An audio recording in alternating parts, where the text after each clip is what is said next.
Bismillahirrahmanirrahim. Assalamualaikum warahmatullahi wabarakatuh. Alhamdulillah wassalatu wassalamu ala Rasulillah wa ala alihi wa ashabihi wa man wala amma ba'd. Anak-anak sekalian rahimani wa rahimakumullah. Insyaallah kita akan melanjutkan materi kita dari pelajaran akidah. Sini kita akan masuk pada pelajaran yang ke-13. Masih lanjutan bab takut dari kesyirikan. Baik. Sini dibawakan sebuah hadis. Wa fi hadis akhwafu ma akhafu alaikum asy-syirk al-asghar fasu'ila anhu faqala ar-riya.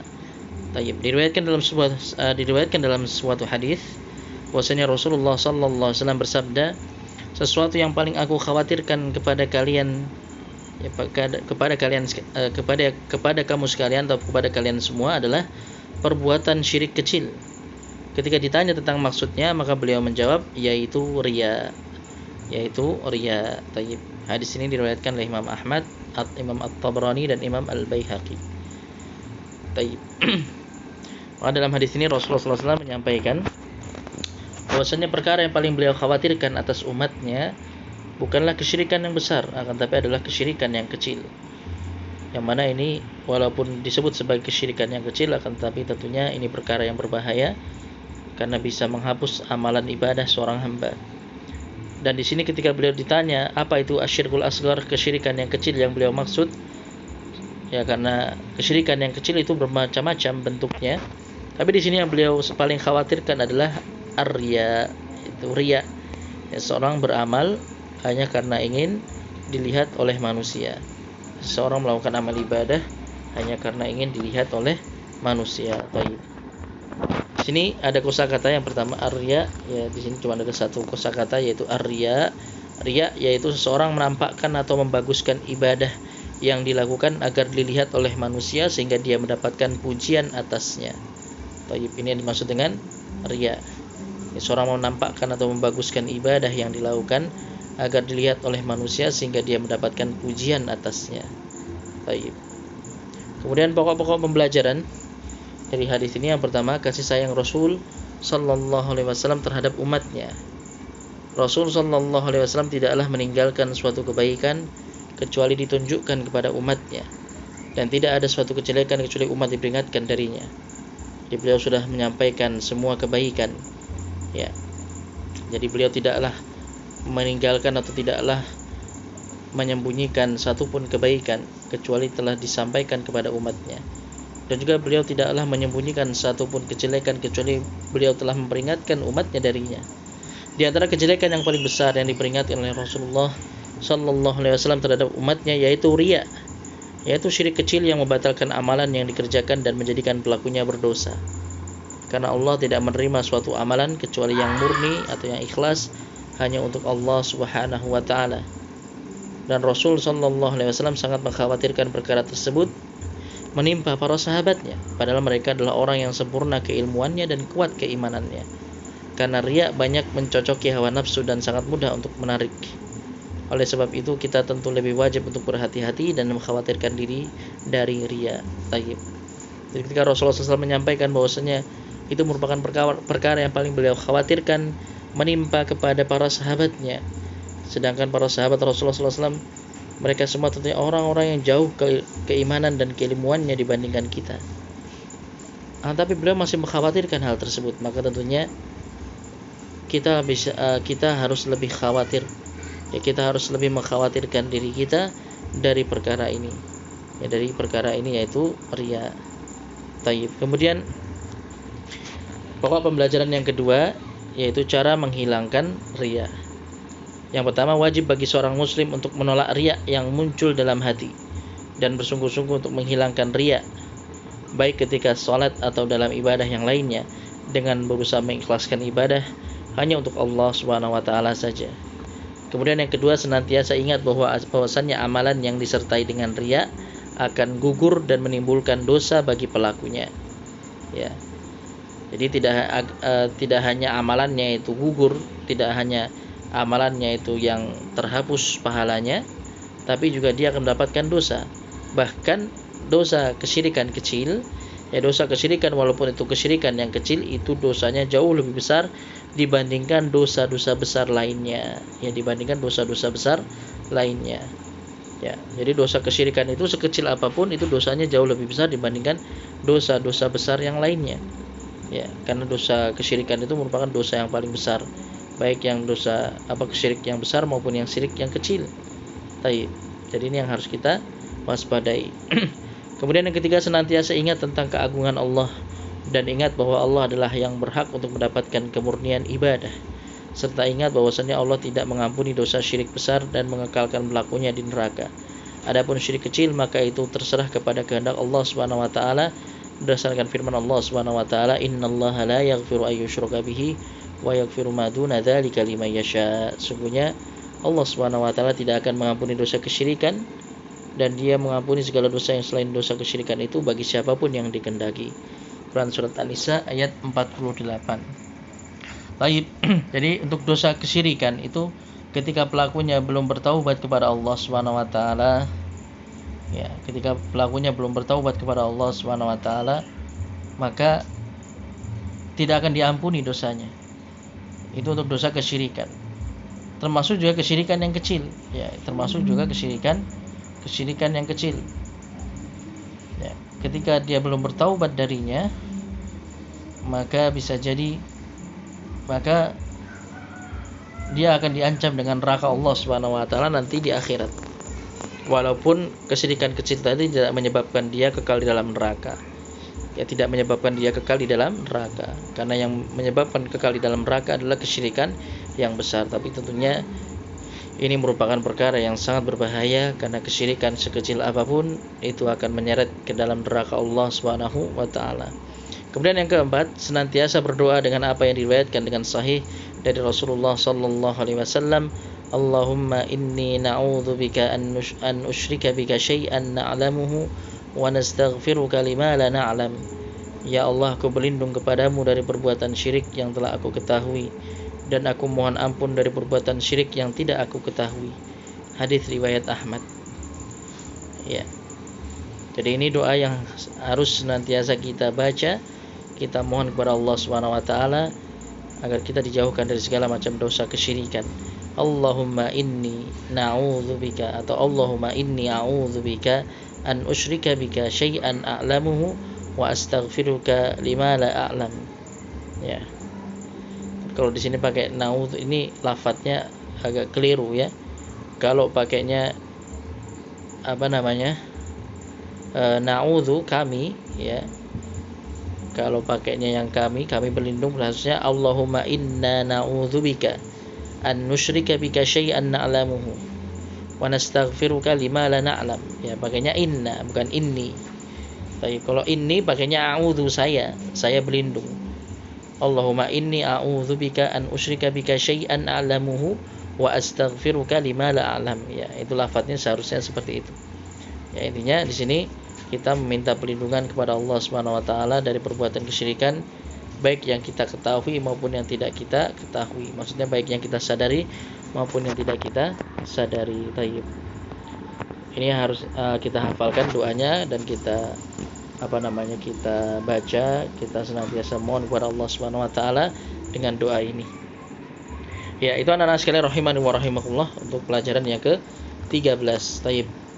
Kemudian kita lanjutkan pelajaran yang ke-14 ya. Di sini masih tentang lanjutan bab takut dari kesyirikan.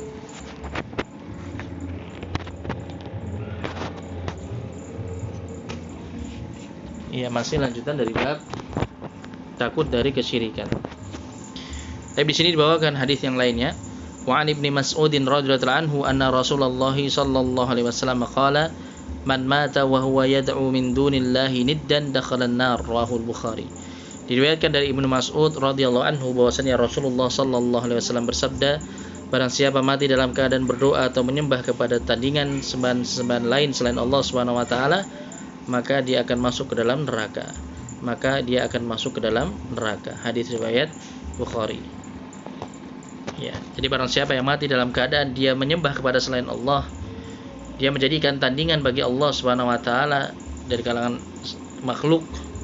Ya, jadi dia jadikan makhluk sebagai tandingan bagi Allah Subhanahu wa taala yang dia juga berdoa atau menyembah kepada makhluk tersebut, maka dia akan masuk ke dalam neraka.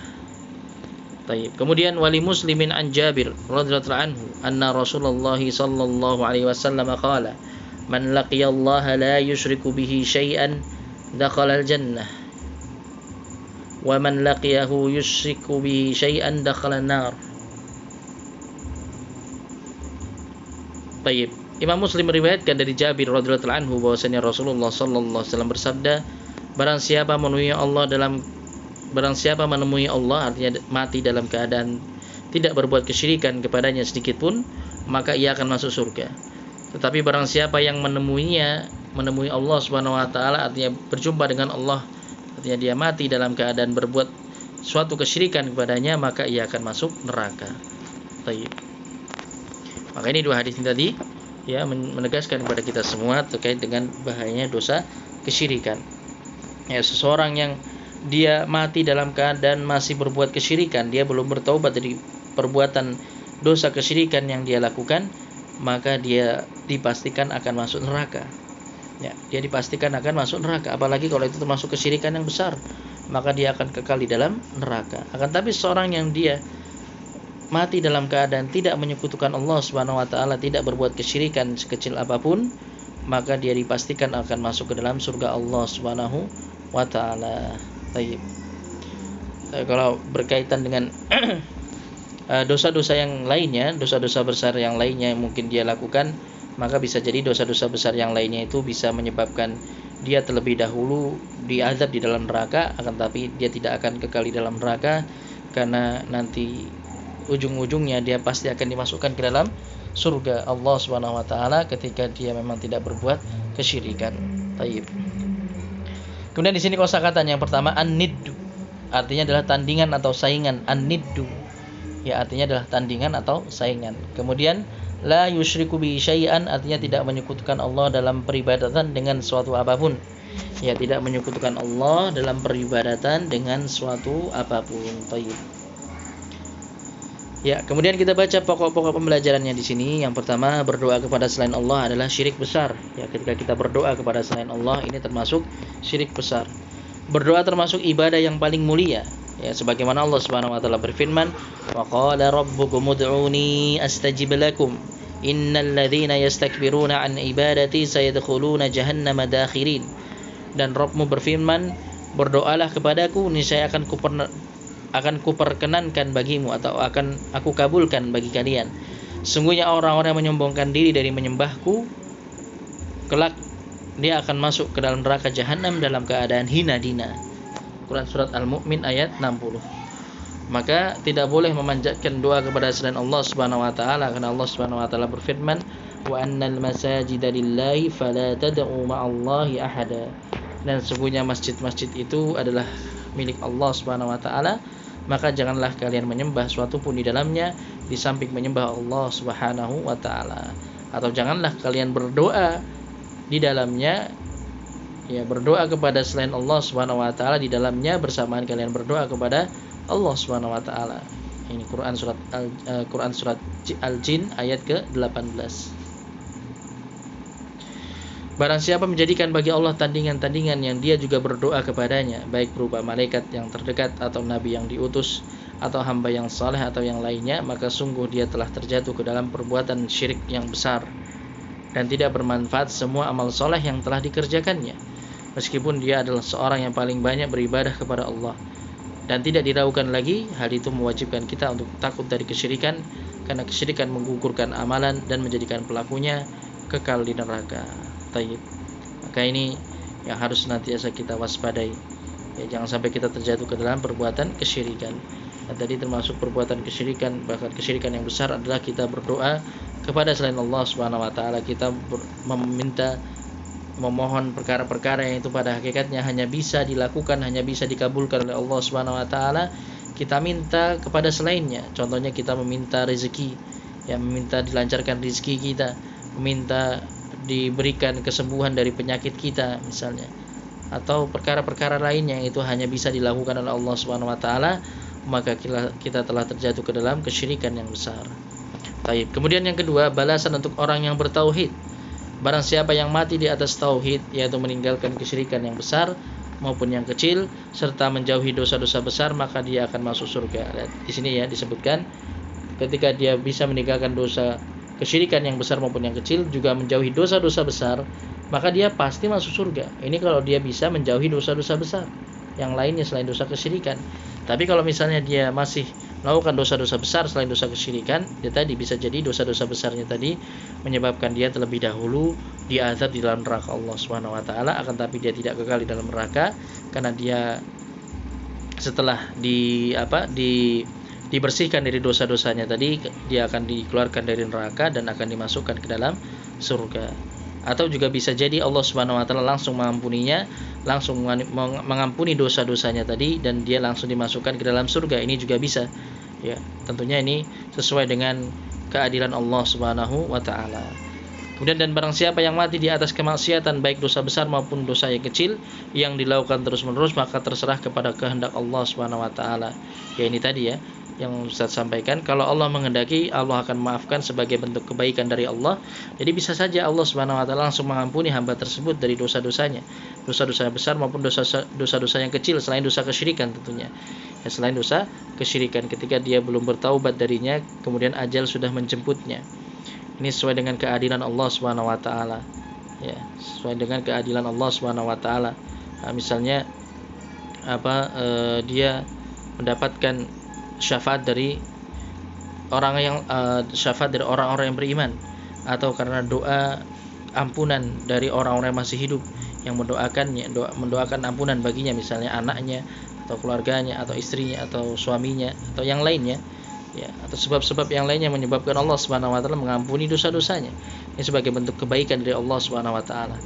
Dan kalau Allah menghendaki, Allah akan mengadab sesuai dengan keadilannya, kemudian dikeluarkan dari neraka dan dimasukkan ke dalam surga. Ini sesuai dengan ketetapan Allah Subhanahu wa taala. Yang jelas nanti Allah Subhanahu wa taala di akhirat kelak ketika menentukan ketetapan atas para hambanya, Allah tidak akan menzalimi para hambanya sedikit pun. Taib. Ini anak-anak sekalian rahimani wa rahimakumullah, apa yang bisa kita pelajari pada halaqah hari ini, mudah-mudahan bisa dipahami dan bermanfaat. Taib, untuk lembar evaluasi ya, soal-soal evaluasi bisa kalian kerjakan untuk latihan ya, agar kalian bisa lebih memahami materinya, walaupun tidak dikumpulkan sekarang ya, tapi silahkan dikerjakan agar kalian bisa lebih memahami materinya. Alhamdulillahirabbil alamin, wa sallallahu wasallam ala nabiyina Muhammadin wa ala alihi wa ashabihi ajmain. Subhanakallahumma bihamdik, asyhadu an la ilaha illa anta, astaghfiruka wa atubu ilaik. Wassalamualaikum warahmatullahi wabarakatuh.